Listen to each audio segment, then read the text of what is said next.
देखिए, mutual fund में SIP का कॉन्सेप्ट बहुत ही पुराना हो चुका है, क्योंकि हर लोगों को आज पता है कि म्यूचुअल फंड में दो तरीके से इन्वेस्टमेंट किया जाता है। पहला एसआईपी है और दूसरा लमसम है। लेकिन आज हम म्यूचुअल फंड से हटकर आज हम स्टॉक की बात करेंगे कि भाई स्टॉक में कैसे एसआईपी किया जाता है।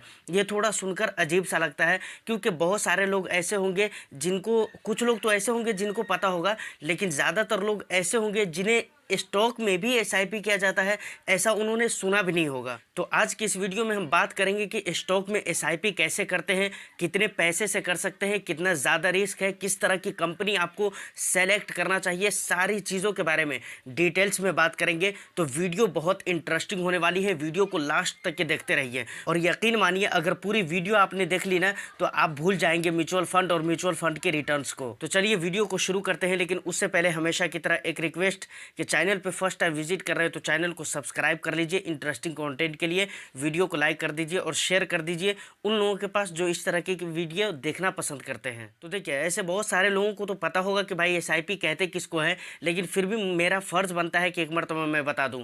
देखिए, एसआईपी का मतलब होता है सिस्टमैटिक इन्वेस्टमेंट प्लान। अब बात आती है कि स्टॉक में कैसे एसआईपी किया जाता है। तो देखिए, जिस तरीके से म्यूचुअल फंड में आप एक अच्छा फंड चुनते हैं और उसमें आप मंथली, क्वार्टरली, उसके बाद वीकली, जिस तरीके से आपको सहूलत हो उस तरीके से आप एसआईपी करते हैं, ठीक स्टॉक में भी इसी तरीके से आपको एसआईपी करनी रहती है। यहाँ पर भी आप चाहे तो मंथली एसआईपी कर सकते हैं, वीकली कर सकते हैं, क्वार्टरली कर सकते हैं। दूसरी बात यह है कि आपका जी चाहे जितना से आप शुरू कर सकते हैं, मतलब 500 रुपये से, 1000 रुपये से, 200, 300, 400, जिस तरीके से आपको जितने पैसे की सहूलत है, अपनी सहूलत के हिसाब से जितने पैसे से आप चाहे उतने पैसे से यहाँ पर एसआईपी शुरू कर सकते हैं।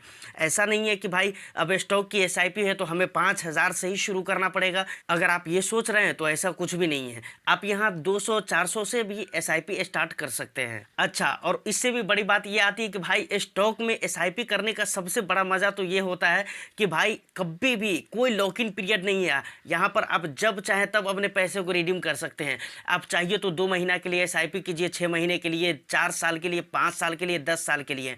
लेकिन हकीकत में अगर रियल बताऊं आपको तो कम से कम आपको 5 साल जाना चाहिए अगर आप रियल में स्टॉक एसआईपी का बेनिफिट्स लेना चाहते हैं। अगर चाहते हैं कि स्टॉक एसआईपी का रियल मज़ा आपको आए तो आपको कम से कम 5 साल के लिए जाना चाहिए। कम से कम आप 5 साल के लिए इन्वेस्टमेंट कीजिए, तब फिर आपको वहाँ पर क्या रिटर्न मिलता है वो चीज़ आपको समझ में आएगा। उस बीच में आपको ये नहीं देखना है कि भाई मार्केट में क्या चल रहा है, मार्केट में क्या हो रहा है, मतलब मार्केट ऊपर जा रहा है या नीचे आ रहा है। मार्केट के उतार और चढ़ाव से आपको टेंशन नहीं लेना है। बिल्कुल टेंशन फ्री होकर आप स्टॉक में इन्वेस्ट करते रहिए, मतलब एसआईपी करते रहिए, अपनी एसआईपी को रेगुलर रखिए। ऐसा ना हो कि भाई थोड़ा सा मार्केट डाउन हुआ तो हम डर गए और पूरे पैसे अपने रिडीम कर लिए, तो फिर मज़ा नहीं आने वाला है। आपको मैं बताऊं कि स्टॉक एसआईपी से कितना अच्छा रिटर्न मिलता है, इन चीज़ों का आप इस चीज़ से समझ सकते हैं। सोचिए, हीरो मोटर्स के स्टॉक में अगर आपने एसआईपी किया होता 2000 में या फिर 2002 में, तो आज की डेट में आपके पास लाखों रुपये होते। अगर एशियन पेंट की अगर मैं बात करूं तो आपको पता है एशियन पेंट में अगर आपने इन्वेस्टमेंट किया होता तो लाखों में नहीं बल्कि करोड़ों में आपके पास होते। देखिए, इन्वेस्टमेंट में एक गलती जो बहुत सारे अक्सर इन्वेस्टर करते हैं वो ये चीज़ होती है कि भाई उनके इनकम तो बढ़ जाते हैं बट वो अपने इन्वेस्टमेंट अमाउंट को नहीं बढ़ाते हैं। मानकर चलिए अभी आप स्टूडेंट है, एक चीज़ मैं आपको बता रहा हूँ, इस एग्जाम्पल को समझिए कि अभी आप स्टूडेंट है, अभी आप 10वीं में पढ़ाई कर रहे हैं तो आपको पॉकेट मनी कम मिल रहे होंगे, और अगर आपने म्यूचुअल फंड में या स्टॉक एसआईपी में इन्वेस्टमेंट करना शुरू कर दिया तो आपको करते रहना चाहिए। लेकिन आप जब इंटरमीडिएट में जाएंगे या फिर ग्रेजुएशन करेंगे उस वक्त आपकी पॉकेट मनी बढ़ जाएगी, तो उस वक्त आपको पॉकेट मनी बढ़ने की वजह से अपने इन्वेस्टमेंट अमाउंट को बढ़ा देना चाहिए। कम से कम 10% तो अपने इन्वेस्टमेंट अमाउंट को ज़रूर ही बढ़ाइए। इसी तरीके से वो व्यक्ति जो जॉब कर रहे हैं या फिर बिजनेस कर रहे हैं या फिर किसी तरह से इनकम जनरेट कर रहे हैं, पढ़ाई लिखाई नहीं कर रहे हैं, तो उनको भी इन बातों पर ध्यान देना चाहिए। देखिए, ऐसा मैं क्यों बोल रहा हूँ, ऐसा इसलिए बोल रहा हूँ कि इन्फ्लेशन किस रेट से बढ़ रहा है ये आपको पता है।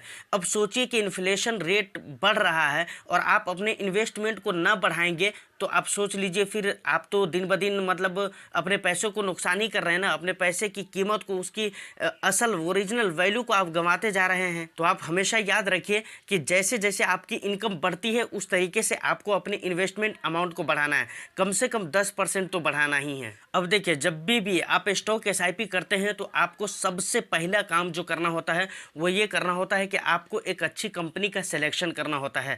जिस तरीके से आप म्यूचुअल फंड में इन्वेस्टमेंट करते हैं तो आप एक अच्छी कंपनी देखते हैं, एक अच्छे फंड हाउस का फंड सेलेक्ट करते हैं, फिर उसके पिछले रिकॉर्ड को देखते हैं कि भाई पहले इसने कैसा रिटर्न दिया है, ये कैसी कैसी जगहों पे इन्वेस्टमेंट करता है, ये सारी चीज़ आप म्यूचुअल फंड इन्वेस्टमेंट में देखते हैं। इसी तरीके से जब आप स्टॉक में इन्वेस्ट कीजिए तो वहाँ पर भी एक अच्छी कंपनी आपको देखनी है।